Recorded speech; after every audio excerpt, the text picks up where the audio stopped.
Education as we knew it came to a screaming halt the middle of March because of the COVID-19 pandemic. Teachers and their students had to abandon their classrooms. Face-to-face learning was out. Distance learning was in. Zoom calls, video instruction, online homework. No local district was more affected than Buffalo. There was its sheer size, 33,000 students and 3,600 teachers. There was also the challenge of teaching the many students who already struggled academically. Add to it the digital divide that found many students lacking a computer or internet access. Investigative Post started posing basic questions to school officials back in April. How many students and teachers were participating in online classes?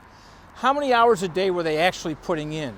And most importantly, were students actually learning? School officials circled the wagons when Investigative Post asked for basic data and other information.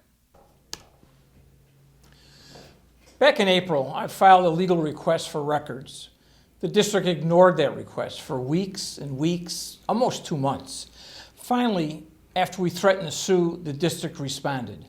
Sort of. The district replied it did not have most of the information I requested. Student attendance? No records. Teacher attendance? No records. Length of time of instruction?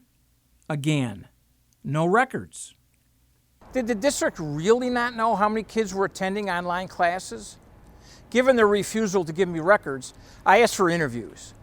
The district refused. Given the stonewalling, I began calling teachers. Most of them said the district did little to help them adapt. Some said too many of their students, at least initially, lacked computers and internet access. There were also complaints of a grading policy that enabled students to skip classes with no consequences. Some reported fairly good student participation rates. Others, abysmal. What's your sense? Did a lot of kids fall through the cracks? No question. That's Sam Radford, co-chairman of We the Parents.